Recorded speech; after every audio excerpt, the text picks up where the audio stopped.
নমস্কার দর্শক বন্ধুরা, আবারও স্বাগতম। জিন বা জিনগত রোগের কথা আপনারা শুনেছেন। আজকে আমরা একটা খুব গুরুত্বপূর্ণ বিষয় আলোচনা করব, পার্টিকুলারলি যারা প্রেগনেন্ট বা প্রেগনেন্সির কথা ভাবছেন বা যাদের আগের প্রেগনেন্সিতে কোনো খারাপ অভিজ্ঞতা হয়েছে, তাদের জন্য কিছু বিষয় এই ব্যাপারে জানাটা খুব গুরুত্বপূর্ণ। আজকে আমার সঙ্গে আছেন মিসেস উপাসনা মুখার্জি। উপাসনা আমাদের ফিটোম্যাট টিমের একজন খুব গুরুত্বপূর্ণ member. She is a professional geneticist এবং জেনেটিক কাউন্সিলার। এই ব্যাপারে আমরা বিশেষ কিছু কিছু ক্ষেত্রে কিভাবে প্রেগনেন্সির ম্যানেজমেন্ট বা প্রেগনেন্সি প্রবলেমের সঙ্গে জিন বা জিনগত সমস্যা জড়িত থাকতে পারে, সেই ব্যাপারে আমরা কিছু আলোচনা আজকে করব।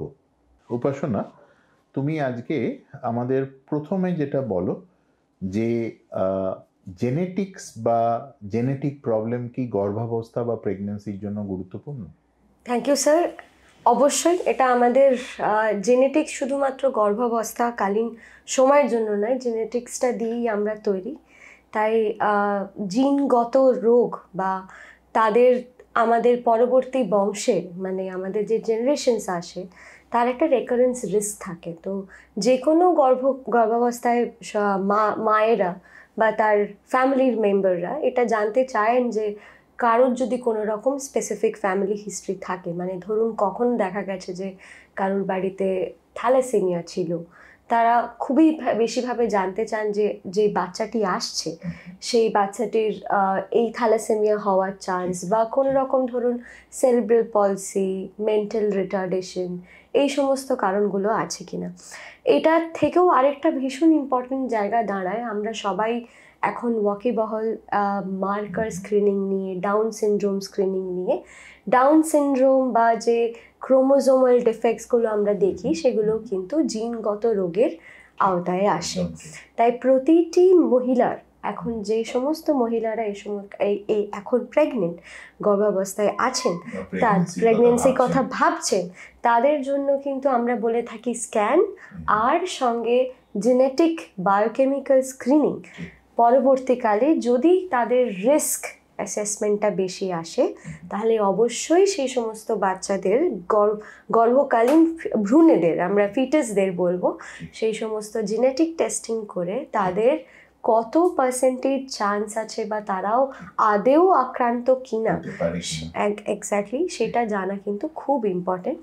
তো ঠিক এই কারণেই আমরা অ্যাওয়ারনেসটা বাড়ানোর জন্য এই ধরনের প্রোগ্রাম করছি, যাতে করে যারা প্রেগনেন্ট, যাদের আগে বাজে অভিজ্ঞতা আছে বা যারা ভবিষ্যতে প্রেগনেন্সির জন্য ভাবছেন, তাদের একটা অ্যাওয়ারনেস থাকে যে জিন বা ক্রোমোজোমের কোনো যদি সমস্যা পোটেনশিয়ালি থাকে সেটা জানাটা দরকারি, এক নম্বর।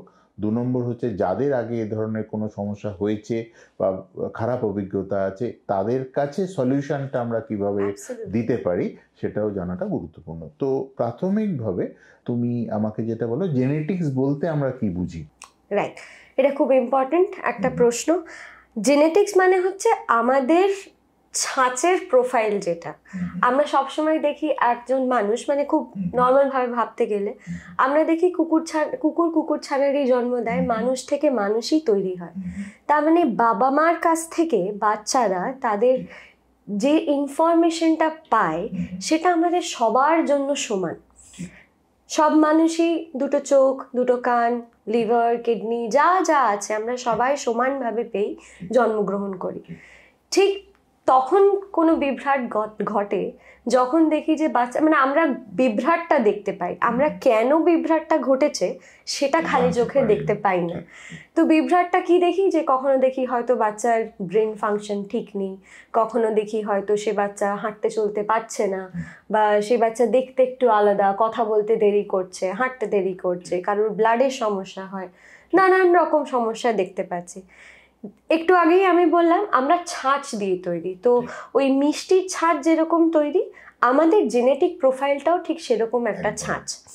সেই ছাঁচের মধ্যে যদি কোনো রকম বিভ্রাট ঘটে, আমি আমার পেশেন্টসদের এই এক্সাম্পলটা দিয়ে থাকি যে জল ভরা সন্দেশের মতন, ভেতরে জলটা থাকবে, ঠিক ততটুকুই থাকবে, ভালো থাকবে যদি ছাঁচটা ভালো থাকে। যদি ছাঁচটা ভালো না থাকে তাহলে জলটা থাকবে না। তো সেরকমভাবেই আমাদের যদি এই জেনেটিক প্রোফাইলটা যদি কোনো রকম বিভ্রাট ঘটে থাকে, এরর ঘটে থাকে, তাহলে আমাদের বডি ফাংশনিংটা ঠিকভাবে থাকে না। সেখানে একটা বাচ্চা ঠিক মতন তার গঠনগত কোনো সমস্যা হতে পারে, বা তার অর্গ্যানসের কার্যগত কোনো সমস্যা মানে ফাংশনাল কোনো ডিফেক্টস হতে পারে, যেরকমভাবে হতে পারে। এই জেনেটিক প্রোফাইলটা এবার আমরা, হ্যাঁ, বুদ্ধি বিকাশের সমস্যা হতে পারে, লং টার্ম হেলথ ইস্যুস থাকতে পারে। আবার অনেক সময় শুধু বাচ্চা নয়, হয়তো তার কোনো জেনেটিক ডিফেক্ট আছে যেটা পরবর্তীকালে, হ্যাঁ, মানে বড় হয়েও সেটা এফেক্ট করেছে। আমরা অ্যালজাইমার্স দেখতে পারি, আমরা পার্কিনসন্স দেখতে পারি, যা কিন্তু জেনেটিকই সমস্যা, কিন্তু দেখছি এক্সপ্রেশনটা অনেক বড় বয়সে গিয়ে। তাহলে আমরা ক্রোমোজোম বলতে কি বুঝি? রাইট। তো ছাঁচ যেটা বললাম সেটা হচ্ছে যে আমাদের এই ছোটবেলাতে আমরা ওই ক্লাস 6-7-এ যখন পড়তাম, তখন আমরা সবাই একটা কথা খুব শিখেছিলাম, জীবনের একক কি, which is unit of life। আমরা পড়েছিলাম, সেই কখের ওপর পরীক্ষা করে দেখা গেছিল ছোট ছোট কোষ তৈরি হয়েছিল। তো আমরা মানুষ, তো আমাদের অনেক বুদ্ধি, আমরা গেছি তো দেখেছি যে আমাদের ওই কোষের ভেতরে একটা জায়গাতে কিছু সুতোর মতন পদার্থ থাকে। সেই সুতোর মতন পদার্থগুলোকে আমরা যখন বারবার করে কাউন্ট করে দেখেছি, তখন দেখি মানুষের জন্য সেই সুতোর মতো 46টা স্ট্রাকচার থাকে। আবার দেখেছি যে এই স্ট্রাকচারগুলোই একটার সাথে আরেকটার খুব মিল আছে, তারা নন আইডেন্টিক্যাল, মানে একেবারে জোড়ায়। 23 জোড়া এরকম সুতোর মতন স্ট্রাকচার থাকে, যাকে আমরা বেসিক্যালি ক্রোমোজোম বলে থাকি। না, ক্রোমোজোমের ইম্পর্টেন্সটা হচ্ছে, এই ক্রোমোজোমগুলোকে দেখতে ঠিক সেই ফোনের ছোটবেলায় রিসিভারগুলোর জড়ানো তারের মতন হয়ে থাকে। সেই তাদের জড়ানো তারটাকে যদি, বা স্পাইরালটাকে যদি আমি খুলে ফেলি, তাহলে কি তৈরি হয়? একটা সুতো তৈরি হয়। ক্রোমোজোমের ইম্পর্টেন্স হচ্ছে এই খোলা সুতোটাই হচ্ছে আমরা বলে থাকি ডিএনএ। আমরা সব কিছু খাই, আমরা কার্বোহাইড্রেট খাই, আমরা অক্সিজেন নিই, আমরা জল পান করি, সব কিছুই আমরা বাইরে থেকে নিই। একটা পদার্থ আমরা খুব কম পরিমাণে ইনটেক করি, সেটা হচ্ছে প্রোটিন। আমাদের শরীরে যাবতীয় যা কার্যকলাপ আছে সমস্ত এই প্রোটিন মলিকিউলের থ্রুতে তৈরি হয়। এই ডিএনএর কাজটা হচ্ছে এই প্রোটিনগুলোকে বানানো। তাহলে ক্রোমোজোম কি করছে? ক্রোমোজোম যত্ন করে এই ডিএনএটাকে লুকিয়ে রাখে। ডিএনএ দিয়ে তৈরি হচ্ছে ক্রোমোজোম। ডিএনএই বেসিক্যালি যে পোর্শন থেকে আমরা এই প্রোটিনগুলোকে পাই, সেই জায়গাগুলোকে আমরা ডিএনএর মধ্যেকার জিন বলে থাকি। খুব সোজা ব্যাপার। জড়ানো স্ট্রাকচারটা হচ্ছে ক্রোমোজোম, খুলে ফেললে তৈরি হয় ডিএনএ। খুলে ফেলার পরে যে পোর্শনগুলো দেখি কাজ করছে, মানে প্রোটিন বানাচ্ছে, সেই জায়গাগুলোকে আমরা বলে থাকি জিন। অসাধারণ, অসাধারণ। সো এই জিনিসটা খুব গুরুত্বপূর্ণ বোঝা, যে আমরা কথায় কথায় শুনি কিছু ক্রোমোজোমের সমস্যা, কিছু জিনের সমস্যা, ডিএনএর কথাটা আমরা বারবার শুনে থাকি। তো এই যে এক্সাম্পল উপাসনা আমাদের দিলেন, এটা কিন্তু খুব ক্লিয়ার করে দিল এগুলো হচ্ছে একই জিনিসের বিভিন্ন অংশ, যেটা আমাদের শরীরের মধ্যে থাকে কিন্তু বাইরে থেকে দেখা অথবা বোঝা যায় না, খালি চোখে দেখা যায় না, খালি আলট্রাসোনোগ্রাফির সাহায্যে দেখতে পাওয়া যায় না, কিন্তু এগুলোই হচ্ছে আমাদের শরীরের সেই অংশ, বা আমি বলে থাকি সেই ব্যাটারি, যেগুলো কিন্তু আমাদের ভালো থাকা, খারাপ থাকা, রোগ ভোগ, বুদ্ধি বিকাশ সব কিছুকে কন্ট্রোল করে থাকে। এবার তুমি আমাকে বলো, ধরো এই ধরনের যে সমস্যাগুলো, তার প্রিভ্যালেন্স বা কি পরিমাণে হয়? এগুলো কি খুব রেয়ার বা নট সো রেয়ার? আমরা সাধারণভাবে যে ক্রোমোজোমের, এক্ষেত্রে আমি বলে রাখি যে জেনেটিক রোগ দুভাবেই হতে পারে, দু প্রকারেই হতে পারে। আমাদের শরীর বলে, যদি আমাদের এই যে ইনফরমেশনের কথাটা যেটা আমি বললাম, শরীরের ঠিক ততটুকুই ইনফরমেশন দরকার। হাইপোথেটিক্যালি যদি 100 গ্রামের দরকার হয় প্রোটিন, 100 গ্রামটাই দরকার হয়। 101 বা 99 হয়ে গেলেও সমস্যা আছে। তো ক্রোমোজোমের ক্ষেত্রে যদি দেখি 46টা 47 হয়ে গেল, বা 45 হয়ে গেল, তাহলে সেক্ষেত্রে রোগ হবে। আবার ওই যে ডিএনএ গুলো যেখান থেকে জিন থেকে প্রোটিন আসছিল, সেই প্রোটিনগুলো ঠিক না হলে সেখান থেকেও রোগ হতে পারে। এই ঘটনাগুলো কিন্তু জিনের মধ্যে কোনো যদি ঘটনা ঘটে, যদি এরর থাকে, সেগুলোকে আমরা মিউটেশন বলি। আজকালকার দিনে আমরা করোনার যুগে বাস করছি, আমরা মিউটেশন কথাটা বারবার শুনছি। তো অবভিয়াসলি মিউটেশন জিনিসটা কি? মিউটেশনটা হচ্ছে যে আমরা সহজভাবে ভাবতে গেলে আমাদের সবার নামের বা সমস্ত শব্দ যা লিখি, ওয়ার্ডস, তাদের একটা স্পেলিং থাকে। ডিএনএরও একটা স্পেলিং আছে, তাই ডিএনএর অংশ মানে জিনগুলোরও স্পেলিং আছে। এই গোটা ডিএনএটা 4টে লেটার দিয়ে, যেরকম আমাদের 26টা অক্ষর আছে, সেরকম ডিএনএর মধ্যে 4টে লেটার থাকে, বেসিক্যালি নিউক্লিওটাইডস থাকে, ATGC। এরা নিজেদের সিকোয়েন্স মেনটেন করে ওরা একটা করে স্পেলিং বানায়। এবার যদি আমি কাউ লিখতে গিয়ে COW না লিখে CW লিখে দিই, তখন কি আমার কোনো অর্থ সম্পন্ন হবে? হবে না। ঠিক সেরকমভাবেই যদি ওই ডিএনএর অংশটাতে হয়তো কারোর স্পেলিং মিস্টেক হয়ে থাকে, তাহলে সেই পোর্শনটা থেকে যার কাজ করছিল, মানে যে প্রোটিনটা তৈরি হচ্ছিল, হয় তার গঠনগত ডিফেক্ট হতে পারে, বা হয়তো যে পরিমাণে তৈরি হওয়ার দরকার ছিল সেটা তৈরি হবে না, বা হয়তো যেখানে বাইন্ড করা দরকার ছিল, যা যা কাজকর্ম ছিল সেগুলো ঠিক করে হচ্ছে না। এই এররগুলোকেই আমরা, এই স্পেলিং মিস্টেকগুলোকে বেসিক্যালি আমরা মিউটেশন বলে থাকি, যেটা আমাদের ডিএনএ বা জিনের মধ্যে হয়ে থাকে। আচ্ছা, আর একটা জিনিস হচ্ছে, অনেক সময় পেশেন্টরা আমাদের কাছে আসে কোনো একটা সমস্যা নিয়ে, যেটা হয়তো ক্রোমোজোম বা জেনেটিক সমস্যা, কিন্তু তাদের প্রশ্ন হচ্ছে যে আমার তো ফ্যামিলিতে এরকম কোনো রোগ নেই, তাহলে এটা আমার কেন হলো? তো এই ব্যাপারে তোমার কি বক্তব্য? হ্যাঁ, প্রথমত ক্রোমোজোমাল ডিফেক্ট যেগুলো আমরা দেখি, মানে ধরুন ডাউন সিনড্রোমের যদি আমি এক্সাম্পল নিই, তো ডাউন সিনড্রোম অনেক রকমের, 2 রকম বেশি প্রকার দেখতে পাই। একটা হয় যখন 21 নম্বর ক্রোমোজোম, এই যে 23টা জোড়া আছে, তার 21 নম্বরের জোড়ায় না থাকে, একটা এক্সট্রা কপি থাকে, মানে দুটো 21 নম্বর ক্রোমোজোমের জায়গায় 3টে 21 নম্বর ক্রোমোজোম আছে। সেই ক্ষেত্রে কিন্তু পরবর্তীকালে হওয়ার সম্ভাবনাটা কম থাকে, মানে পরবর্তী সাবসিকুয়েন্ট প্রেগনেন্সিতে রেকারেন্স রিস্কটা কম থাকে।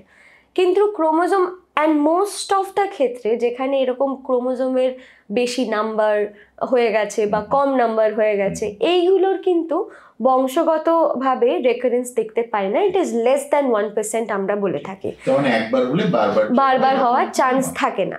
বাট আরেকটা গ্রুপ অফ ডিজিজ থাকে ক্রোমোজোমের ক্ষেত্রে, সেটা হচ্ছে কখনো কখনো দেখি ক্রোমোজোমের মধ্যে ক্ষুদ্রাতি ক্ষুদ্র কোনো অংশ হয়তো ডিলিট হয়ে গেছে, নেই, যেটাকে আমরা মাইক্রো ডিলিশন বলে থাকি, বা হয়তো ডুপ্লিকেট করে ফেলেছে, মাইক্রো ডুপ্লিকেশন বলি।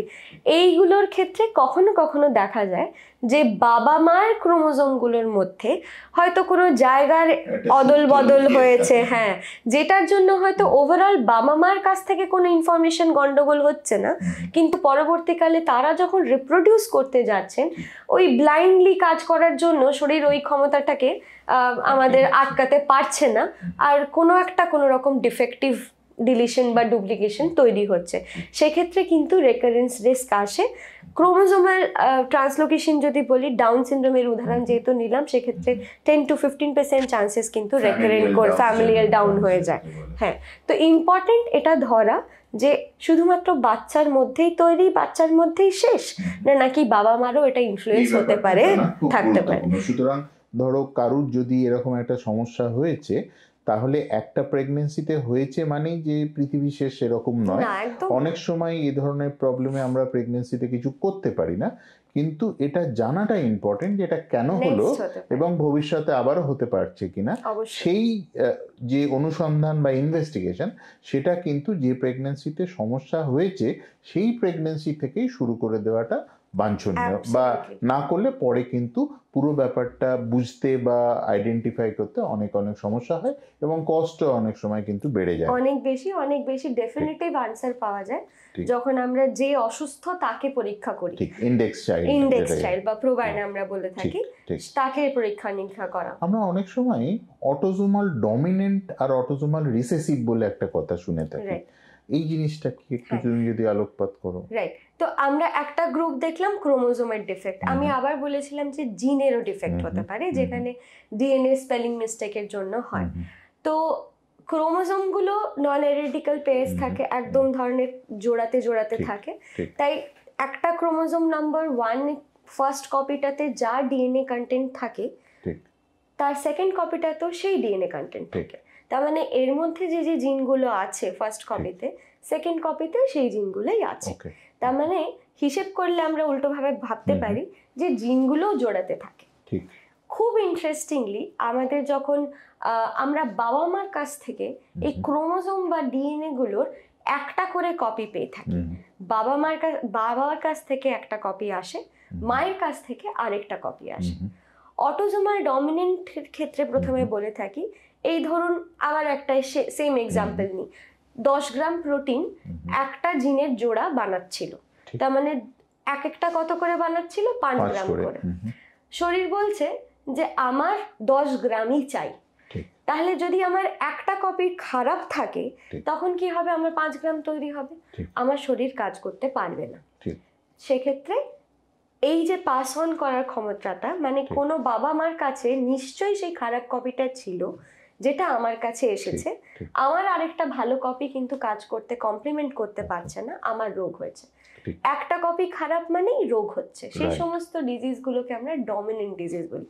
একাই দাঁড়িয়ে ক্লাসে চিৎকার করে 100টা মানুষকে বসিয়ে দিতে পারছি, ডমিনেট করছি। এবার বলছে ক্লাস বলছে না না তুই একা পারছিস না, তোরকে ডমিনেট করানোর জন্য আরেকটা মনিটর ক্লাসে লাগবে। তখন দুজন মিলে এলো, মানে রোগ হওয়ার জন্য দুটো কপিকেই খারাপ হতে হবে, তখন গিয়ে আমার রোগটা হবে। দুটো জিনের কপিকেই খারাপ হতে হবে।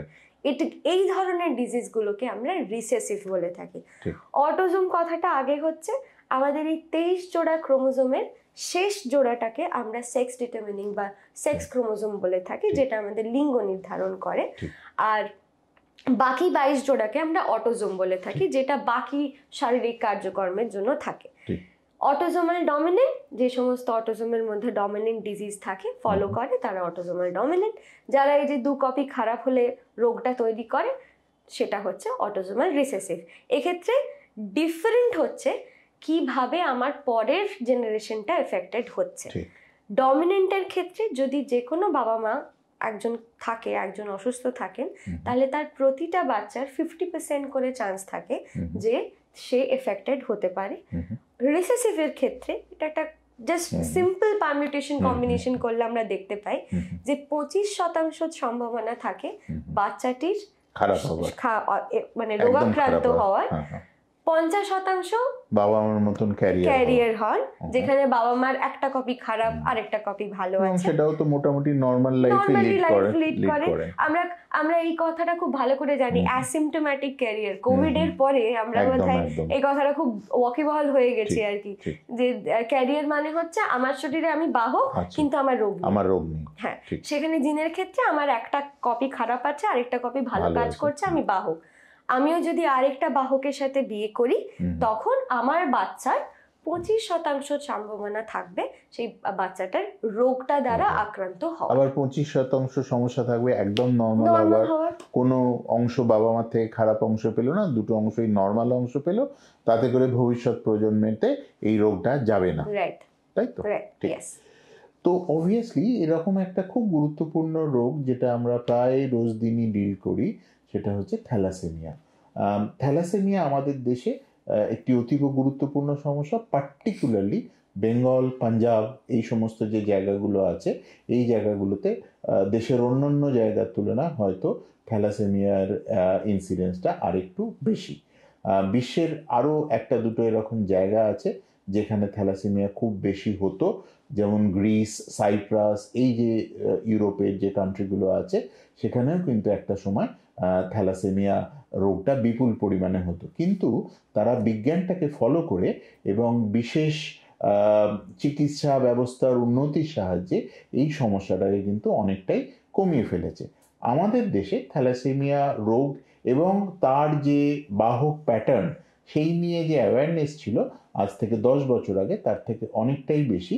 তো এই ব্যাপারে উপাসনা আমরা কিছু আজকে আলোচনা করব, এবং যখনই আমরা আলোচনা করব তখন একদম কিন্তু আমরা কেস নিয়ে আলোচনা করব, যে কেস আমরা ডিল করেছি বা আমাদের এখানে পেশেন্ট এসে উপকৃত হয়েছে, এরকম আমরা একটা কেস নিয়ে প্রথমে আলোচনা করি। আমাদের কাছে অক্টোবর লাস্ট ইয়ারে এসেছিলেন একজন 27 বছরের মহিলা, প্রেগনেন্ট অবস্থাতে। মোটামুটি উনি আমাদের কাছে যখন এসেছিলেন তখন 17 সপ্তাহ ছিল, 17 উইকস, মানে প্রায় 4 মাস চলছিল। ওনারা জানতেন না যে ওনারা থ্যালাসেমিয়ার ক্যারিয়ার, উনি এবং ওনার হাজব্যান্ড। ওনার দুজনেই জানা গেল যে প্রেগনেন্সি আসার পরে ডাক্তারবাবু টেস্ট ফেস্ট করিয়ে জানলেন যে হাজব্যান্ড অ্যান্ড ওয়াইফ দুজনেই হচ্ছেন থ্যালাসেমিয়ার ক্যারিয়ার। ঠিক আছে, তো অবভিয়াসলি যেহেতু এই ব্যাপারে আমরা বিশেষজ্ঞ, তাই প্রায় অ্যারাউন্ড 4 মাস বয়সে সেই বাচ্চাটা আমাদের কাছে এলো। এবার উপাসনা, তুমি যেটা বলো যে এই ধরনের পরিস্থিতিতে আমাদের কি কি ইস্যু থাকে এবং আমরা কিভাবে এই ধরনের কেস ম্যানেজ করতে পারি।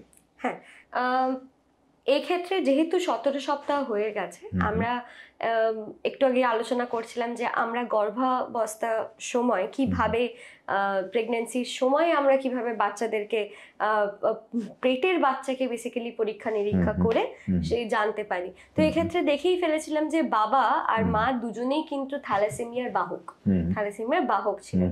থ্যালাসেমিয়া অটোজোমাল রিসেসিভ একটা কন্ডিশন, স্পেশালি বিটা থ্যালাসেমিয়া একটা অটোজোমাল রিসেসিভ কন্ডিশন। তো সেক্ষেত্রে আমরা কি জানি যে 25% চান্স থাকবে বাচ্চাটা একদম খারাপ হওয়ার। হ্যাঁ, থ্যালাসেমিয়া মেজর হয়ে যাওয়ার, মানে যেখানে রক্ত দেওয়া ছাড়া আর কোনো উপায় নেই, এরকম জায়গায় যাওয়ার মতন 25% চান্স আছে।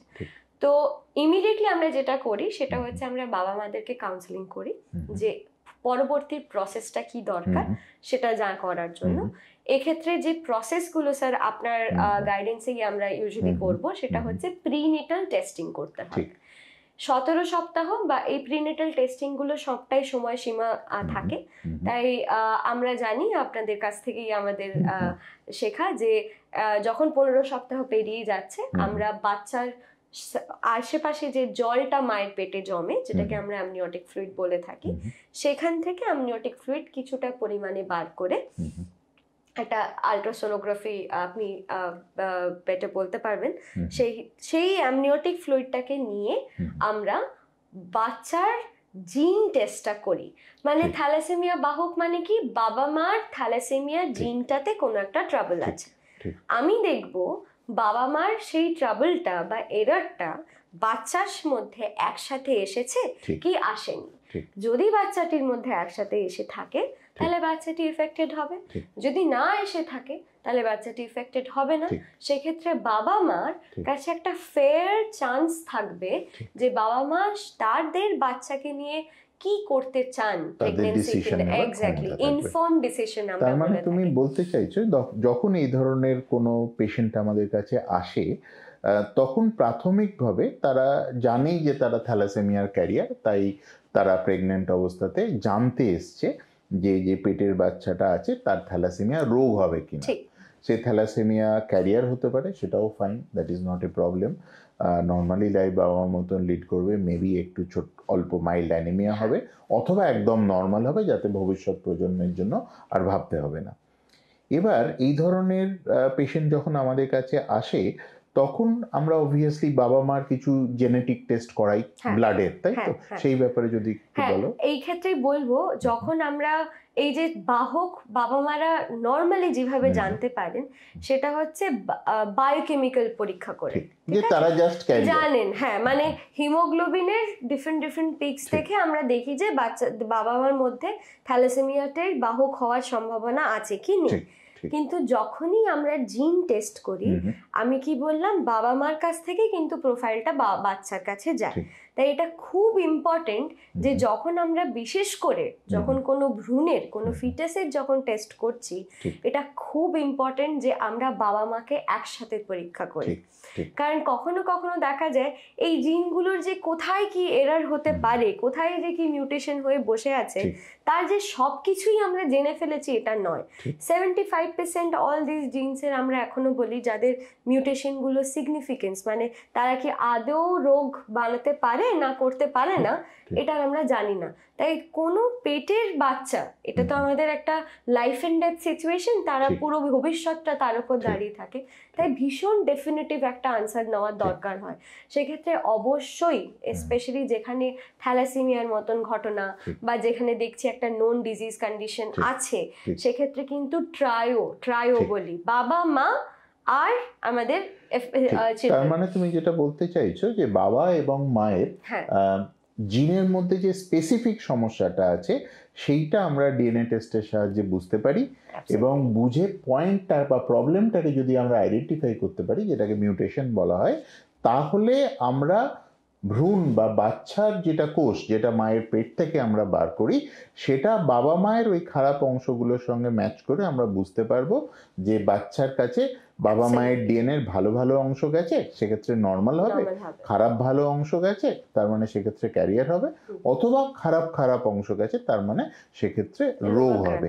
তো এই যে ব্যাপারটা, বাবা মায়ের ব্লাড টেস্ট এবং বাচ্চার ভ্রূণের ডিএনএ বার করা, এই পুরো প্রসেসটা ইউজুয়ালি একসঙ্গে করা উচিত অথবা হয়। এবার বাবা মায়ের ব্লাড নেওয়া তো খুব সোজা ব্যাপার, সেটা তো খুব একটা বিরাট সমস্যা নয়। তার টেস্টিং হয় আমাদের শহরে বসেই, মোটামুটি সমস্ত ধরনের টেস্টই আমরা করতে পারি ডিএনএ ঘটিত বা জেনেটিক্যাল যে রোগগুলো। কিন্তু বাচ্চার তো আমরা রক্ত নিতে পারি না, তাই না?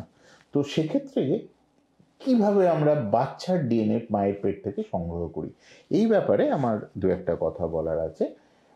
দুটো প্রসিডিওর আছে, একটাকে আমরা বলি CVS or chorionic villus sampling, আর একটা হচ্ছে অ্যামনিওসিনটেসিস। সেটা হচ্ছে বাচ্চা যে জলের মধ্যে মায়ের পেটের মধ্যে থাকছে, সেই জলটা আমরা অতি সূক্ষ্ম একটা নিডলের সাহায্যে পেট থেকে একটু বার করে নিই। দুটো পদ্ধতিতেই সিভিএসে যেটা করা হয়, প্ল্যাসেন্টার রস বা ফুলের একটু রস আমরা সংগ্রহ করে নিই, এবং এই দুটো থেকেই বাচ্চার ডিএনএ আমরা পাই, এবং সেই ডিএনএ বার করে ল্যাবরেটরিতে বাবা মার যে ডিএনএ হয় তার সঙ্গে ম্যাচিং করে আমরা এই ব্যাপারটা বুঝতে পারি যে পেটের বাচ্চাটা অ্যাকচুয়ালি এফেক্টেড হবে কি হবে না। তো এই যে প্রসেস, এটা শুনতে খুব ভয়ের লাগে যে পেটের মধ্যে প্রেগনেন্ট অবস্থাতে আবার একটা নিডল দেবে, সেই জিনিসটা কি, কিন্তু এই ব্যাপারটাই ভয়ের কিছু নেই। এটা একটা বিজ্ঞান, এবং এটা আমাদের ইউনিটে প্রায় রোজই করা হয়। একাধিক সংখ্যা, কোনো দিন 8-10 জনেরও বিভিন্ন কারণে এই ধরনের টেস্ট করা হয়। 1000 জনের মধ্যে 997 জনের কোনো কমপ্লিকেশনস হয় না। এটা করতে কোনো ব্যথা যন্ত্রণা হয় না। হওয়ার পরে মোটামুটি আধ ঘন্টা 1 ঘন্টা পরে পেশেন্টরা বাড়ি চলে যেতে পারে, এবং মোটামুটি 2-3 দিন একটু রেস্টে থাকতে, একটু সাবধানে থাকলে পরেই তারা নর্মাল লাইফে ফেরত যেতে পারে। তো এই ব্যাপার কিন্তু জানাটা খুব গুরুত্বপূর্ণ। তো ধরো এরকম আমাদের টেস্ট হলো, লাইক এই পেশেন্টটার স্পেসিফিক রেজাল্টটা একটু যদি তুমি আমাদের ডিসকাস করো। হ্যাঁ, এই পেশেন্টের ক্ষেত্রে মায়ের মধ্যে মা ছিলেন হচ্ছে বিটা থ্যালাসেমিয়া ক্যারিয়ার, মানে জিনটা একটাই, এইচবিবি জিন আমরা বলে থাকি, সেখানে একটা মিউটেশন দেখা গেছিল। এই ক্ষেত্রে একটু ইন্টারেস্টিংলি বলে রাখি, এই এইচবিবি জিন মানে বিটা থ্যালাসেমিয়ার জিনটার মধ্যে কিছু কিছু এরর আছে যারা একটু অন্যরকম থ্যালাসেমিয়ার দিকে ইন্ডিকেট করে। একটা হচ্ছে সিকল সেল থ্যালাসেমিয়া, একটা স্পেসিফিক মিউটেশন বা এরর আছে যেটা থাকলে সিকল সেল অ্যানিমিয়া হয়ে থাকে। বা আরেকটা বলি হচ্ছে ই থ্যালাসেমিয়া, এইচবিই থ্যালাসেমিয়া বলা হয়, সেটাও একটা স্পেসিফিক মিউটেশন। তো সেক্ষেত্রে বাবা কিন্তু খুব ইন্টারেস্টিংলি বাবার কাছে দুটো কপি ইতে ছিল, কিন্তু ই যখন দুটো কপিতে একসাথে থাকে তখন ডিজিজটা অতটা মারাত্মক কিছু হয় না, তাই বাবা সুস্থ স্বাভাবিক ছিলেন। বাচ্চাটির ক্ষেত্রে কিন্তু চান্সেস অফ গেটিং এফেক্টেড একটু বেশি ছিল, যেহেতু বাবার কাছে ই কপি ছিল। এক্ষেত্রে বাচ্চাটি আনফরচুনেটলি ই বিটা, মানে বাবার একটি ই আর বাবার দুটো খারাপ জিনের মধ্যে একটা জিন পেয়েছে, এবং মায়ের একটা খারাপটাই পেয়েছে, যার ফলে বাচ্চাটা আমরা যেটাকে বলি কমপ্লেক্স হেটেরোজাইগাস, কম্পাউন্ড হেটেরোজাইগাস, সেটা বাচ্চাটা হয়েছে, তার মানে বাচ্চাটা থ্যালাসেমিয়া রোগ হবে, থ্যালাসেমিয়া মেজর রোগ হবে, এবং সেক্ষেত্রে সমস্যাটা হয় যে বারবার রক্ত দিতে হয়, এবং একটা সার্টেন টাইমের পরে অনেক বাচ্চাই বাঁচে না। মানে প্রগনোসিসটা খুব একটা ভালো নয়, সেক্ষেত্রে তাদের অনেক রকম সমস্যা দেখা দেবে, বিশেষ করে। তো এই ব্যাপারটা যদি জানা থাকে তাহলে আমরা রেকমেন্ড করি যে প্রেগন্যান্সি নিয়ে না এগোনোই ভালো। যদিও at the end of the day এটা বাবা মারই ডিসিশন যে ওনারা কি করতে চাইবেন বা না চাইবেন। আর একটা জিনিস এই ব্যাপারে আমার বলার আছে, সেটা হচ্ছে যে আইন এই ব্যাপারটাতে কিন্তু খুব গুরুত্বপূর্ণ। আমাদের দেশে পিসিপিএনডিটি বলে একটা আইন আছে, সেন্ট্রাল গভর্নমেন্টের আইন, যেটা খুব স্ট্রিক্ট আইন, প্রচণ্ড কঠিন আইন, এবং ফলো করা হয়, আমাদের সবাইকে ফলো করতে হয়।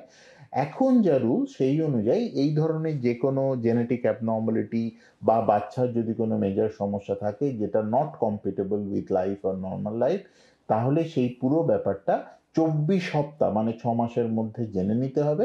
বাট সুনার দ্য বেটার, যত তাড়াতাড়ি জানা যায় ততটাই ভালো। তার কারণ হচ্ছে মায়ের শরীর এবং স্বাস্থ্যটাও খুব গুরুত্বপূর্ণ, এবং সেক্ষেত্রে তারা যদি না এগোতে চান তাহলে মেডিকেল টার্মিনেশন অফ প্রেগনেন্সির সাহায্যে সেইখানেই কিন্তু প্রেগনেন্সিটা বন্ধ করে দেওয়া হয়। তো ধরো এরকম একটা ক্ষেত্রে ভবিষ্যতের আবার যখন ওনার প্রেগনেন্সি আসবেন, ওনার রিস্ক কতটা থাকবে 1 নম্বর, আর ওনার কি করা উচিত? রাইট, এক্ষেত্রে যেহেতু বাবার এই স্পেসিফিক্যালি এই কেসটার ক্ষেত্রে যেখানে বাবা হোমোজাইগাস মানে দুটো কপি দুটো এদের কিন্তু রেকারেন্স রিস্কটা 25% নয়, এখানে রেকারেন্স রিস্ক অলমোস্ট 75% এর কাছাকাছি। যেটা আমরা আগে ভাবছিলাম 25 প্লাস 50 70 ভালো হতো, যেটা ভালো হলো, এখানে ঠিক উল্টো হয়ে যায়। এখানে কিন্তু 75% 50% এন্ড 25% এ চলে যায়। তো সেক্ষেত্রে কিন্তু রোগ হওয়ার সম্ভাবনা থাকে। বাবা মার জেনেটিক টেস্টিংটা খুব, খালি থ্যালাসেমিয়া জানলে হবে না, বাবা মার কি ধরনের থ্যালাসেমিয়া এবং তার যে জিনগত যে সমস্যা মিউটেশন সেইটা জানাটা কিন্তু অতীব গুরুত্বপূর্ণ এই ব্যাপারে। রাইট, তো সেক্ষেত্রে কিন্তু তারা যতবারই প্রেগনেন্সি প্ল্যান করবেন, যদি নর্মাল কনসিভ করতে চান মানে কনসেপশনে যান, সেক্ষেত্রে কিন্তু এই 12 সপ্তাহর পরেই তাদের প্রিনেটাল টেস্টিং, যেখানে স্যার এক্ষুনি এক্সপ্লেন করলেন সিভিএস কোরিয়নিক ভিলাই স্যাম্পলিং বা নিওসেন্টেসিসের মাধ্যমে বাচ্চার ডিএনএ পরীক্ষা, বাচ্চার স্যাম্পল নিয়ে তার ডিএনএ পরীক্ষা করাটা কিন্তু একেবারেই মাস্ট। ওটা না করলে কিন্তু ওই আবার একই ইবিটা থ্যালাসেমিয়া হয়ে মেজরের দিকে চলে যাওয়ার সম্ভাবনাটা থাকবে। এটার একটা উপায়, যারা চান না হয়তো যে নর্মাল কনসেপশনে যাব না, তাদের জন্য এখন কিন্তু আমাদের আর্টিফিশিয়াল রিপ্রোডাক্টিভ টেকনিক্স এসেছে, যেখানে তো ধরো এরকম অনেক পেশেন্ট আমাদের কাছে এসেছেন যাদের পরপর 2 বার বা 3 বার একই সমস্যার রিপিটেশন হয়েছে, তাদের ক্ষেত্রে আমরা কি করতে পারি? সমস্যাটা জানা থাকলে, মানে এক্ষেত্রে যদি জানি যে থ্যালাসেমিয়া আছে, তখন কিন্তু আমরা একটা টেকনিক বলে থাকি, যেখানে মানে ভ্রূণ অবস্থাতেই ভ্রূণটাকে বাইরে, পেটের মধ্যে না, মায়ের উম্বের মধ্যে না, বাইরে টেস্ট করে আমরা কিন্তু কোন ভ্রূণটির মধ্যে যে পার্সেন্টেজগুলো তো আছে, তাই 4-5টা ভ্রূণের মধ্যে কোনটি ডিফেক্টিভ সেটা ধরতে পারি। এই গোটা প্রসেসটাকে আমরা সহজ ভাষায় টেস্ট টিউব বেবি বলে থাকি, বা আমাদের ভাষায় ইনভিট্রো ফার্টিলাইজেশন করে থাকি, যেখানে আমরা মায়ের ডিম্বাণু বাবার শুক্রাণুর সাথে ফার্টিলাইজেশন ল্যাবরেটরির মধ্যে ঘটানো থাকে। আর সেক্ষেত্রে আমরা একটি ডিম্বাণু নয়, অনেকগুলো ডিম্বাণুকে একসাথে কালেক্ট করে থাকি।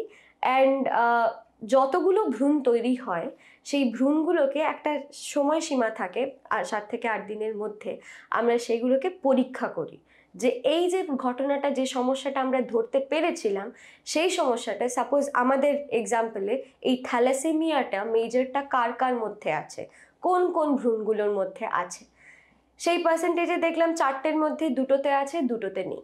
তখন আমরা কি করি, যে 2টোতে আছে সেটাকে আমরা ডিসকার্ড করি, বাকি 2টোকে মায়ের পেটের মধ্যে ইমপ্লান্ট করি, যাতে এইভাবে আমরা থ্যালাসেমিয়ার রিস্কটাকে অ্যাবসলিউটলি রুল আউট করে নরমাল এই প্রেগন্যান্সি জিনিসটাকে প্রি ইমপ্ল্যান্টেশন জেনেটিক ডায়াগনোসিস বলে থাকি। এর অবভিয়াসলি একটা অল্টারনেট পদ্ধতিও আছে যেটা আমরা ডোনার আইভিএফ বলি। যে কোনো একটা ফ্যাক্টর বা মেল অথবা ফিমেল ফ্যাক্টর চেঞ্জ করে গ্যামেট ডোনেশন যে পদ্ধতিটা আইনসঙ্গতভাবে ফলো করে ও কিন্তু ভবিষ্যতের প্রেগনেন্সিতে এই ধরনের যাতে বারবার একই সমস্যা হচ্ছে সেটাকে আমরা প্রিভেন্ট করতে পারি।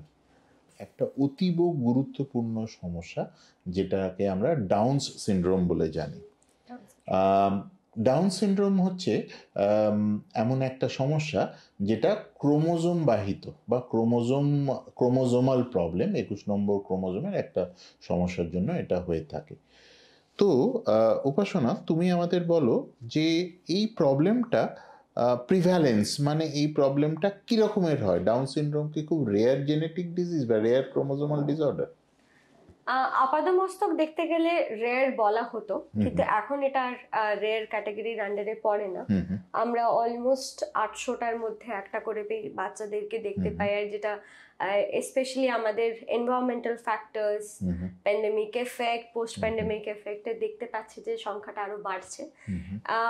ভারতবর্ষের মতন দেশে এই রোগগুলো আমাদের কাছে আর খুব একটা রেয়ার নয়, তাহলেও এটা এখনো বলা যেতে পারে এটা খুব স্বাভাবিক রোগও নয়, আবার খুব একটা রেয়ার কন্ডিশনও নয়। সেই ক্ষেত্রেই সেই জন্যই আমরা যেটা করে থাকি যে যেহেতু আমাদের একটা হায়ার চান্স আছে, হায়ার রিস্ক আছে ডেভেলপ করার, সেই জন্য তো সমস্ত মারা যখন প্রেগনেন্ট থাকেন, যখন গর্ভকালীন অবস্থায় থাকেন, তখন কিন্তু আমরা তাদেরকে একটা পরীক্ষা করে দেখতে পারি, স্ক্রিনিং প্রসেস বলি।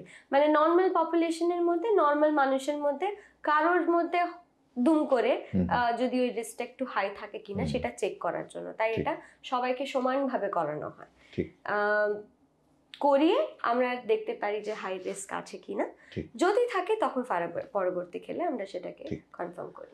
তো মোটামুটি সমাজে যে কোনো বয়সের মহিলাদের মধ্যে মোটামুটি একটা ফিগার যদি আমি বলি, 700 জন প্রেগন্যান্সিতে একজন বাচ্চার ডাউন সিনড্রোম হওয়ার সম্ভাবনা থাকে। তো আমরা যদি দেখি শহর কলকাতায় প্রায় 10,000 বাচ্চা প্রত্যেক দিন অ্যাভারেজ যদি আমি বলি জন্মায়, তাহলে কিন্তু 700-র মধ্যে মানে 10,000-এর মধ্যে সংখ্যাটা খুব একটা কম নয় প্রত্যেক দিনের অ্যাসপেক্টে, তারপরে প্রত্যেক বছরের অ্যাসপেক্টে। এবং এই ধরনের বাচ্চাদের মেন যেটা সমস্যা কি হতে পারে? মেইন সমস্যা হচ্ছে এদের ডেভেলপমেন্টাল, যে আমাদের বাচ্চা তো জন্মানোর পরে যে নিউরো ডেভেলপমেন্টাল প্রসেসটা হয়, যেরকম বাচ্চা ঠিক সময় বসছে কিনা, ঠিক সময় দাঁড়াতে পারলো কিনা, ঠিক সময় কথা বলছে কিনা, বুদ্ধির বিকাশ হচ্ছে কিনা, এই সমস্ত কিছু একটা ডিলেড প্রসেসে চলে, নিউরো ডেভেলপমেন্টাল ডিসঅর্ডার্স এর আন্ডারে চলে যায়। তখন বাচ্চাদেরকে একটু অ্যাটিপিক্যাল দেখতে হয়। তাদের আপনারা ডাউন সিনড্রোমের বাচ্চাদের যদি দেখে থাকেন তাহলে দেখবেন তাদের মুখটা সবারই একটু গোল গোল, ভীষণ প্রিটি, ভীষণ সুন্দর দেখতে হয় তারা, কিন্তু একটু টিপিক্যাল। মানে আমাদের বাবা মাদের থেকে যে সমস্ত ফ্যামিলিতে দেখি, বাবা মা ঠিক যেরকম দেখতে বাচ্চাগুলো ঠিক সেরকম দেখতে নয়। ডিসমরফিজমস বলি আমরা, মঙ্গলয়েড ফেস বলি, যেখানে চোখটা থেকে নাকের এই দূরত্বটা একটু দূরে হয়, হাইপারটেলোরিজম থাকে, ব্রিজ থাকে না, নেজেল বোন অ্যাবসেন্ট, আমরা চাপা এখানটা অনেক সময় দেখি যে নেই, একেবারে নাকটা নেই, শুধু এইখানটাতে নস্ট্রিলস গুলো আছে। কিছু কিছু স্পেসিফিক জিনিস দেখি, হাতের মধ্যে তাদের কিছু ক্রিজ থাকে, সিমিয়ান ক্রিজ থাকে, যেটা দেখে বোঝা যায়। এদের মেইন সমস্যা হচ্ছে যে সমস্ত কিছুতে একটু স্লো থাকে। এখন কিন্তু ডাউন সিনড্রোমের ম্যানেজমেন্ট ইজ ফার বেটার। আমরা প্রচুর ডাউন সিনড্রোমের এফেক্টেড ইন্ডিভিজুয়ালস দেখছি। এবছর কিন্তু 2023 সালের অস্কার পেয়েছেন একজন ডাউন সিনড্রোমের আক্রান্ত আই থিঙ্ক মানুষ। হ্যাঁ, তো ওনাকে যদি দেখি তাহলে ওটা ইন্সপিরেশন ছাড়া কিছুই না। সমস্ত কিছু ওনাদের একটু ডিলেড প্রসেসে থাকে। ওনারা কখনো কখনো ক্ষেত্রে ওনারা স্বাবলম্বীও হতে পারেন, ওনারা বিয়েও করতে পারেন, ওনাদের প্রজন্ম কিন্তু সুস্থও থাকতে পারে, ম্যাক্সিমাম সময় সুস্থ থাকে। একটা পার্সেন্টেজ আছে 10%-এর মতন যখন ফ্যামিলিয়াল কেসেস আমরা দেখতে পাই। Down syndrome can be managed. এখন আমাদের সিনারিওটা চেঞ্জ হচ্ছে, কিন্তু পরীক্ষা করা টেস্ট করা, যেহেতু একটা ডিজিজ, এটা জেনেটিক ডিজিজ, সেটা কিন্তু খুব গুরুত্বপূর্ণ এখানে। ঠিক। ডাউন সিনড্রোমের দুটো জিনিস এত বছরের আমার as a fetal medicine specialist হিসেবে যে অভিজ্ঞতা, দুটো জিনিস আমি ফেস করি। এক নম্বর হচ্ছে যে 50% অফ দ্য ডাউন্স বেবির কোনো আলট্রাসাউন্ড ডিমার্কেবল ফিচার থাকে না, মানে আলট্রাসাউন্ড একদম নর্মাল, হার্টের কোনো সমস্যা নেই, ব্রেনের কোনো সমস্যা নেই, কিডনির কোনো সমস্যা নেই, অথচ হওয়ার পরে জানা গেল তার ডাউন সিনড্রোম আছে। সো 50% অফ দ্য বেবি যাদের ডাউন সিনড্রোম আছে তাদের কোনো আলট্রাসাউন্ড ডিটেক্টেবল কোনো মেজর অ্যাবনর্মালিটি থাকে না। আর আরেকটা জিনিস যেটা আমরা দেখি যে আমাদের দেশে ও কিন্তু ফার্স্ট প্রেগনেন্সির যে মহিলাদের এজ, এই সংখ্যাটা বাড়ছে। আগে তাড়াতাড়ি বিয়ে হতো, তাড়াতাড়ি বাচ্চা হতো, আজকালকার দিনে মহিলা রাইটলি সো তারা ক্যারিয়ার করছেন, পড়াশুনো করছেন, তারপরে বাচ্চা যখন ভাবছেন তখন তাদের বয়সটা কিন্তু বেড়ে যাচ্ছে। তো তুমি এই দুটো জিনিস নিয়ে যদি আমাদের একটু বলো যে বয়স কতটা ইম্পর্টেন্ট ডাউন সিনড্রোমের অ্যাসপেক্টে, আর দ্বিতীয় হচ্ছে যে খালি আলট্রাসাউন্ড করে কি ডাউন সিনড্রোম আছে কি না আছে বোঝা যায়? প্রথম কথাটা হচ্ছে যে আমাদের একটা জিনিস বুঝতে হবে, সেটা হচ্ছে যে মহিলাদের ক্ষেত্রে আমাদের যে ডিম্বাণু আছে সেটার বয়সটা কিন্তু মহিলার বয়সের সমান হয়। তো আমি 12 বছর বয়সে যতটা জোরে দৌড়তে পারতাম, আমি কি 40 বছর বয়সে সেটাও সেইভাবেই দৌড়তে পারবো? অবশ্যই পারবো না। তার মানে আমার ক্যাপাসিটিটা কমে গেছে। তাহলে ঠিক সেইভাবেই একটা ফার্টিলাইজেশন ক্ষমতা ডিম্বাণুর যতটা ভালো ছিল, তার মধ্যে তার জেনেটিক কম্পোনেন্টের কোয়ালিটি যতটা ভালো ছিল, ডেফিনেটলি 40 বছর বয়সে বা 35 বছর বয়সে সেটা সেরকম থাকে না। তাই maternal age plays a very important role, specially chromosomal ডিফেক্টের দিকে, ক্রোমোজোমাল অ্যাবনর্মালিটি যেগুলো থাকে, মানে ডাউন সিনড্রোম বলুন, এডওয়ার্ড সিনড্রোম বলুন, অনেক রকম আছে, সেইগুলোর ক্ষেত্রে কিন্তু ম্যাটার্নাল এজ খুব ইম্পর্টেন্ট। যে কোনো মহিলার যদি 32 বছর, 32 থেকে 35 বছর স্ট্যান্ডার্ড বলা হয়, বেশি ঊর্ধ্বে বয়স হয়, তার কিন্তু একটা হাই রিস্ক থাকে এই ধরনের ক্রোমোজোমাল ডিফেক্টকে, মানে বাচ্চাদের মধ্যে, তাদের বাচ্চাদের মধ্যে ক্রোমোজোমাল ডিফেক্ট হওয়ার। আর তার মানে কি যারা ধরো ইয়াঙ্গার কাপল, যাদের প্রথম প্রেগন্যান্সি এসছে 25 বছরের, তার কি ডাউন সিনড্রোম হবে না, বা তার কি কোনো টেস্ট করানোর দরকার নেই? অবশ্যই দরকার, কারণ আমি বলছি যে হয়তো 100 জনের মধ্যে নর্মাল হলে সবার একটা 50-50% চান্স থাকে ক্রোমোজোম ভ্রূণ যেভাবে আমাদের, আমি যদি ক্যান্সারের এক্সাম্পল নিই, শুধু স্মোক করলেই কি লাং ক্যান্সার হয়? এখন রিসেন্ট গত বছরের জামাতে বেরোনো একটা রিসার্চ পেপার বলে যে যারা নন স্মোকার তাদের মধ্যে লাং ক্যান্সার বেশি হচ্ছে। তার মানে কি শুধু স্মোক করলেই হচ্ছে? না, অ্যাডভান্স ম্যাটার্নাল এজ একটা রিস্ক ফ্যাক্টর। তার মানে এটা নয় যে যার বয়স 22 তার কখনোই কোনো রিস্ক ফ্যাক্টর নেই। সেই জন্য স্ক্রিন করা, ইরেসপেক্টিভ অফ দ্য এজ, যদি বেশি এজ হয় তাহলে তো ডেফিনেটলি স্ক্রিন করা। তার মানে আর যারা আছে তাদেরকেও স্ক্রিনিং এর প্রসেসের মাধ্যমে নিয়ে যাওয়া, যাতে আমরা কোনো কেসেস মিস না করি, পরবর্তীকালে একটা কোয়ালিটি লাইফ থাকে সবার মেনটেন করা যায়। তো এই জায়গাটাতে স্ক্রিনিং নিয়ে as a fetal medicine specialist আমি দু একটা জিনিস রাখবো। So screening has to be universal, মানে এরকম নয় যে আমার বয়সটা 35 বছরের বেশি বলে আমি খালি এই টেস্টটা করাবো, আর আমার বয়স 25 বছর নয় বলে আমি এই টেস্টগুলো করাবো না, এরকম কিন্তু নয়। Screening has to be universal. যে সমস্ত মহিলা প্রেগনেন্ট হচ্ছেন তাদের মোটামুটি প্রেগনেন্সি 3 থেকে 4 মাসের মধ্যে খুব স্ট্রংলি রেকমেন্ড করা হয় যে তারা যাতে ডাউন সিনড্রোম বা অ্যালাইড যে প্রবলেমগুলো থাকে, এডওয়ার্ডস এবং পাটাউ সিনড্রোম 13, 18, 21, এই 3টে ক্রোমোজোমের তাদের স্ক্রিনিংটা করিয়ে নেন। এবার স্ক্রিনিং টেস্ট করা হয় দুটো জিনিসের সাহায্যে, একটা হচ্ছে আল্ট্রাসোনোগ্রাফি আর একটা হচ্ছে ব্লাড টেস্ট। কিন্তু রিপোর্টটা কিন্তু একটাই হয়, যে আল্ট্রাসাউন্ড এবং ব্লাড টেস্ট মিলিয়ে কম্বাইন্ড রিপোর্ট হয়। এটা যদি 3 মাসে করা হয় বা 12 উইকসে করা হয় তাকে আমরা কম্বাইন্ড ফার্স্ট ট্রাইমেস্টার স্ক্রিনিং অথবা NT scan with double marker test বলে থাকি। আর যারা এই সময়টা মিস করে যান বা পরে আসেন তাদেরকে আমরা 4 মাসের পর থেকে আপ টু 5 মাস অবধি কোয়াড্রুপল টেস্ট বলে একটা টেস্ট করতে পারি, যেটা ব্লাডের টেস্ট, তার সঙ্গে কিছু আলট্রাসাউন্ড মার্কার্সও আমাদের লাগে। এই পুরো জিনিসটা কম্বাইন করে একটা স্ট্যাটিস্টিক্যাল সফটওয়্যার অ্যানালিসিস করে আমরা পাই যে প্রবাবিলিটি রিস্ক, এবং প্রবাবিলিটি রিস্কে আমরা দেখি যে পেটের যে ভ্রূণ বা গর্ভস্থ যে ভ্রূণ আছে, ফিটাস আছে, তার ডাউন সিনড্রোম হবার সম্ভাবনা কতটা। এটা কিন্তু অ্যাবসলিউটলি 100% টেস্ট নয়, তাই না? না, একদম না। এর একটা সেন্সিটিভ, প্রত্যেকটা টেস্টে যখন আমরা স্ক্রিনিং টেস্ট বলি তখন সেই সমস্ত স্ক্রিনিং টেস্টের কিন্তু একটা সেন্সিটিভিটি বা স্পেসিফিসিটি কাজ করে। তো এখানে এক্ষেত্রে যদি কম্বাইন্ড স্ক্রিনিং দেখি তাহলে কম্বাইন্ড স্ক্রিনিং মানে যেখানে রক্ত পরীক্ষা, আলট্রাসোনোগ্রাফি, মায়ের বয়স একসাথে নিয়ে আমরা যখন প্রবাবিলিটি রিস্কটাকে ক্যালকুলেট করি, ডাউন সিনড্রোমের ক্ষেত্রে মানে ট্রাইজোমি 21 এর ক্ষেত্রে ইট গোজ আপ টু 95%। ঠিক, যদি সঠিকভাবে করা হয়, যে আল্ট্রাসাউন্ডটা প্রপারলি হলো। এবং এই আল্ট্রাসাউন্ড গুলো কিন্তু খুব ইজি নয়। এই আল্ট্রাসাউন্ড গুলো বিশেষ কিছু প্যারামিটার্স এর উপর করা হয়, সেই মেজারমেন্ট, সেই টেকনোলজি, সেই পার্টিকুলার প্লেনে বাচ্চাকে এক্সামিনেশন করাটা খুব গুরুত্বপূর্ণ। সো অলসো যে ব্লাড টেস্টটা যে প্ল্যাটফর্মে করা হচ্ছে, যেভাবে করা হচ্ছে, সেটা কিন্তু ভ্যালিডেটেড ভাবে করতে হবে। সো সফটওয়্যার যেগুলো অ্যানালিসিস করে সেটা কিন্তু যদি সঠিক ভ্যালিডেটেশনের ব্লাড টেস্ট না হয় তাহলে কিন্তু ভুল রেজাল্ট হয়ে যাবে, এবং যেটা নরমাল হওয়ার কথা সেটাও হাই রিস্ক বা পজিটিভ দেখাতে পারে, ফলস নেগেটিভ বা ফলস পজিটিভের দিকে চলে যায়।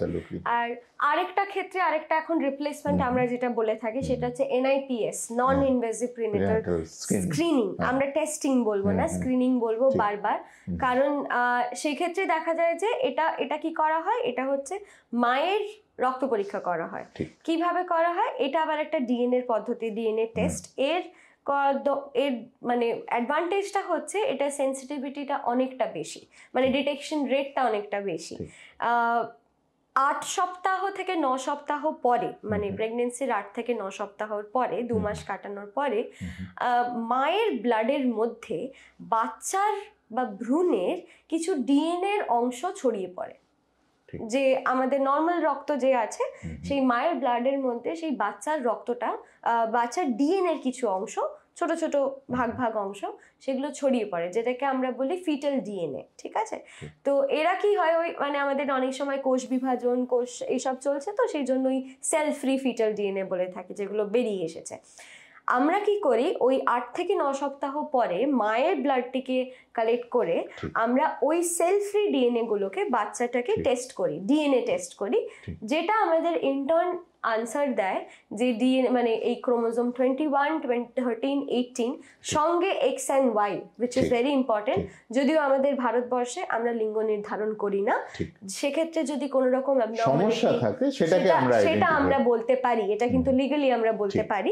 তাই সমস্যার ক্ষেত্রে থাকলে আমরা সেটাকেও টেস্ট করে বলতে পারি। এই NIPS এর কিন্তু সেন্সিটিভিটিটা অনেকটা বেশি, 99% এগুলো ডিপেন্ড করে কিন্তু আবার যেটা বলা হয়েছিল আগে বায়োকেমিক্যাল মার্কারের ক্ষেত্রেও, যে প্ল্যাটফর্ম যে এইভাবে করছি, এটা কিন্তু খুব ইম্পর্টেন্ট। NIPS করানোর সময় genetic counselling is very important. যে কোনো জেনেটিক টেস্টিং করানোর সময় আমার মনে হয় যে এক্সপার্টের গাইডেন্সটা খুব ভীষণ দরকার, ছাড়া করা উচিত নয়। এবং অবভিয়াসলি ইভেন NIPS যখন করা হচ্ছে তার আগে একটা সঠিক ভালো আল্ট্রাসাউন্ড করে নেওয়াটা বাঞ্ছনীয়। আর এখানে আরেকটা জিনিস আমরা অনেক সময় বলে থাকি উপাসনা, সেটা হচ্ছে যে NIPS এ কিন্তু ব্লাড নিলে যে একদম ইয়েস নো রেজাল্ট পাওয়া যাবে সর্বক্ষেত্রে সেটা ঠিক নয়। এই ব্যাপারে যেটা নো কল রেজাল্ট আমরা বলি, এই ব্যাপারে তুমি যদি কিছু বলো। এটা খুব ইন্টারেস্টিং। এক্ষুনি আমি বলছিলাম যে সেল ফ্রি ডিএনএ এর কথা বলছিলাম, তো ম্যাটারনাল সার্কুলেশনে মানে মায়ের রক্তের মধ্যে কত পার্সেন্টেজ এই বাচ্চার খুব কম পরিমাণে বেরিয়ে আসে, মানে খুব কম পরিমাণে ডিএনএ বাচ্চাটার আমরা দেখতে পাই। তো অনেক ক্ষেত্রে থাকে যে থ্রেশহোল্ডে, যে বললাম এখন যে কোন প্ল্যাটফর্মে টেস্টটা করছি, কোন ল্যাবরেটরি থেকে আসছে, কোন টেকনোলজিটা ইউজ করে, টেকনোলজি সবার সমান, নেক্সট জেনারেশন সিকোয়েন্সিং ইউজ করা হয়, কিন্তু প্ল্যাটফর্মস আর ভেরি ইম্পর্টেন্ট। ঠিক আছে, সেক্ষেত্রে থ্রেশহোল্ড মানে ধরুন কত পার্সেন্টেজ মিনিমাম থাকলে এই টেস্টটা পারফর্ম করা যায়, এটা কিন্তু একটু ভ্যারি করে, ডিফারেন্ট জায়গাতে ভ্যারি করে।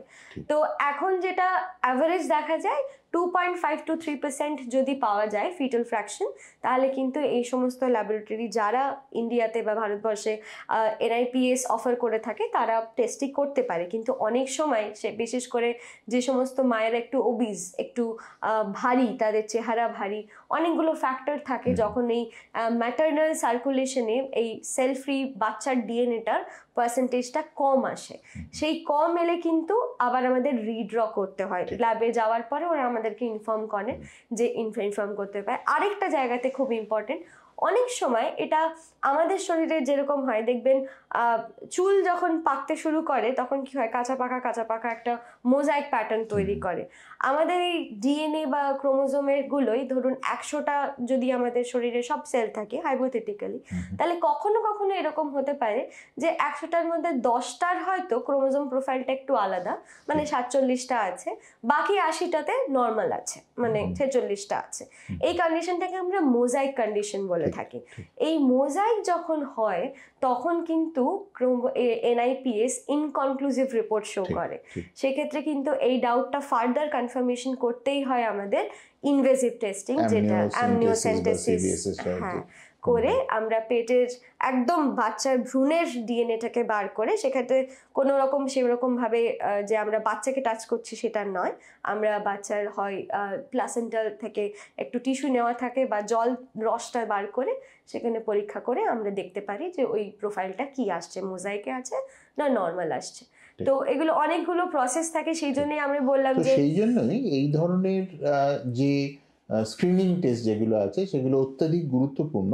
কিন্তু এই ধরনের যে স্ক্রিনিং টেস্ট আছে এটা সঠিক বিজ্ঞান ফলো করে এবং সঠিকভাবেই করাতে হবে, আদারওয়াইজ কিন্তু এটার সাহায্যে ভুল রেজাল্ট আসতে পারে, তার সাহায্যে লটস অফ অ্যাংজাইটি ক্রিয়েট হতে পারে এবং বেসিক্যালি কমপ্লিকেশনসও অনেক সময় কিন্তু হতে পারে। যে ভুল রেজাল্ট এলো, তারপরে আমরা ইনভেসিভ টেস্টিং করলাম, তারপরে খুব রেয়ার চান্স মিসক্যারেজ হওয়ার, কিন্তু তাও সেটা হয়ে গেল। সুতরাং এই ব্যাপারে অ্যাওয়ারনেসটা বাড়ানোটা খুব খুব দরকারি। এবার এরকমই একটা কেস নিয়ে আমরা স্পেসিফিক আলোচনা করব, যেটা ফিটোম্যাটে ম্যানেজ করা হয়েছে। এই কেসটা হচ্ছে অক্টোবর 2022-এ 34 বছরের এক মহিলা আমাদের কাছে রেফার হয়েছিল। মোটামুটি প্রেগনেন্সি 16 উইকস, মানে 4 মাসের মাথায় তার এরকম একটি স্ক্রিনিং টেস্ট করা হয়েছিল এবং স্ক্রিনিং টেস্টটা দেখাচ্ছিল যে ডাউনসের যে রিস্কটা সেটা কিন্তু একটু বেশি। রিস্কটা আমাদের টেকনিক্যাল টার্মসে ছিল 1 in 245। তো অবভিয়াসলি এই ব্যাপারটা আমরা কিভাবে ম্যানেজ করেছি, উপাসনা তুমি যদি আমাদের এই ব্যাপারে একটু আলোকপাত করো। হ্যাঁ, এক্ষেত্রে বলে রাখা দরকার, এই পেশেন্টটির ব্যাকগ্রাউন্ড যেহেতু আমরা জানি 34 বছর বলা হয়েছে, তাই একটু অ্যাডভান্স ম্যাটারনাল এজের দিকে যাচ্ছে। এই ক্ষেত্রে এইরকম পেশেন্টের প্রথম আমরা যেটা করি ফিটোমেটে, সেটা হচ্ছে একটা জেনেটিক কাউন্সেলিং সেট আপ করা হয়, কারণ বোঝার জন্য যে তাদের এই রিস্কটা কতটা ইম্পর্টেন্ট হাই হয়ে আছে, এটার জন্য কোনো আদার মার্কার্স আমাদের দেখার দরকার আছে কি আছে না, এটা একটা জেনেটিক কাউন্সেলিং করানো হয়ে থাকে। এক্ষেত্রে এই পেশেন্টকে কাউন্সেলিং সেশনে আমরা অফার করি যে যেহেতু স্কোরিংটা হাই, স্ক্রিনিং টেস্টটাকে এবার কনফার্ম করার সময় এসেছে। আলট্রাসোনোগ্রাফিতে এই পেশেন্টটির ইমপ্রেশন খুব একটা ছিল না স্যার। আগে বলেছিলেন যে কিছু কিছু ক্ষেত্রে 50% ক্ষেত্রে আমরা দেখি যে ডাউন সিনড্রোমের আলট্রাসোনোগ্রাফি কোনো রকম মার্কার্স আমরা দেখতে পাচ্ছি না, এই পেশেন্টেরও ছিল না। রিস্কটা যে খুব বেশি হাই সেরকম বলবো না ভেরি অনেস্টলি, কিন্তু আমরা অপশনটা সবাইকে দিয়ে থাকি, ইকুয়ালি দিয়ে থাকি, উইচ ইজ ভেরি ইম্পর্টেন্ট, যে মা বাবার ইউনিভার্সাল কেয়ার পাথওয়েতে যেটা করা হয়ে থাকে আর কি। তো এখানে কাপল চুজ করেন যে ওনারা ফার্দার টেস্টিং করে কনফার্ম করবেন, অ্যান্ড সেক্ষেত্রে আমরা ওনাদেরকে ফাইনালি প্রিনেটাল ডায়াগনোসিসের দিকে রেফার করি। সেখানে অ্যামনিওসেন্টেসিস করা হয়েছিল। অ্যামনিওসেন্টেসিস মানে পেটের যে অ্যামনিওটিক ফ্লুইডটা জমে বাচ্চার চারিদিকে, সেই ফ্লুইডটা সূক্ষ্ম একটা ইঞ্জেকশন দিয়ে আলট্রাসোনোগ্রাফি গাইডেড একটা প্রসিজিয়ারে আমরা ওই জলটাকে বার করি। জলের মধ্যে এক্স্যাক্টলি বাচ্চা জন্মানোর পরে তার ব্লাড বা সমস্ত কোষে যে ডিএনএ থাকার কথা, ওই জলটাতেও কিন্তু ঠিক সেই ডিএনএটাই থাকে বা সেই ক্রোমোজোমের প্রোফাইলটাই আমরা দেখতে পাই। তো ওই অ্যামনিওটিক ফ্লুইড টেস্ট নিয়ে আমরা ওটাকে ল্যাবরেটরিতে পাঠাই। যে টেস্টটা করা হয় সেটার নাম হচ্ছে ক্যারিওটাইপিং, যেখানে আমরা প্রত্যেকটা ক্রোমোজোমকে তার গঠনগত বা মানে পুরো 23টা ক্রোমোজোমকেই আমরা 23 জোড়া দেখে নিতে পারি। ক্রোমোজোমকে, হ্যাঁ 23 জোড়া ক্রোমোজোমকে দেখি। এইটা হচ্ছে আমাদের নর্মাল ক্যারিওটাইপে, এটা আমরা দেখতে পাই খালি চোখে আন্ডার দ্য মাইক্রোস্কোপ, আমরা এভাবে দেখতে পাই আমাদের ক্রোমোজোমসগুলোকে। তো সেখানে কি করে আমরা কাউন্ট করি, আমরা জানি যে আমাদের 23টা জোড়া ক্রোমোজোম আছে, দেখতে পাবেন এখানে টিল 23 জোড়া। লিঙ্গ নির্ধারণ আমাদের দেশের নিষেধ, তাই এটাকে আমরা উজ্জ্ব রাখি, আমরা এখানে দেখাই না। যদি সমস্যা থাকে তখন পরবর্তীকালে দেখা যায়। এই বাচ্চাটির ক্ষেত্রে কিন্তু ভীষণ ইম্পর্টেন্ট, আলট্রাসোনোগ্রাফি কোনো ফাইন্ডিং দেয়নি, কিন্তু স্ক্রিনিং টেস্ট এক্ষেত্রে আমরা করেছিলাম হচ্ছে এনআই ডাবল মার্কার টেস্টিং ছিল, সেখানে 245 স্কোর ছিল, সেটাও খুব একটা হাই না। কিন্তু যখন আমরা ইনভেসিভ দেখেছি তখন দেখছি chromosome actually trisomy 21 is present. এখানে দেখতে পাবেন দুটো, সবকটা ক্রোমোজোমের দুটো করে আছে, কিন্তু 21 নম্বর ক্রোমোজোমের 3টে আছে। এইটাকেই আমরা ট্রাইজোমি 21 বলে থাকি। তো এই বাচ্চাটি আনফর্চুনেটলি দুর্ভাগ্যবশতভাবে এফেক্টেড হয়, আর আমরা পরবর্তীকালে বাবা মাকে অপশনটা প্রোভাইড করি যে বাবা মা বাচ্চাটিকে নিয়ে প্রেগনেন্সিটা কন্টিনিউ করতে চান কি করতে চান না, সেইভাবে করে থাকি। এক্ষেত্রে বলে রাখি, বাবা মার নেক্সট বাচ্চা যদি আবার তারা কনসিভ করেন, সেক্ষেত্রে কিন্তু এই ঘটনাটা ঘটার চান্স লেস দ্যান 1%, মানে মানে নেই বলতে পারি। কারণ এইটা যখন ঘটে, এই ক্রোমোজোমের অ্যাবারেশনসগুলো যেখানে নিউমেরিক্যাল মানে নাম্বারের কোনো সমস্যা হয়েছে, এটা ওই পেটের বাচ্চাটা যখন ওই একটা বাবার শুক্রাণু মায়ের ডিম্বাণুর ফার্টিলাইজেশন ঘটেছিল, দিয়ে একটা কোষ থেকে দুটো থেকে 4টে তৈরি হচ্ছিল, ঠিক ওই সময়টাতেই গন্ডগোলটা হয়। আমরা বলি নন ডিসজাংশনাল বা সেগ্রিগেশন ডিফেক্ট। সেক্ষেত্রে এটার রেকারেন্স রেটটা কিন্তু অনেক কম। মনে হয় যে ধরো নেক্সট প্রেগন্যান্সি আসার আগে বাবা মার কি কোনো এই ধরনের ক্ষেত্রে টেস্ট করিয়ে নেওয়াটা উচিত বা জাস্টিফাইড?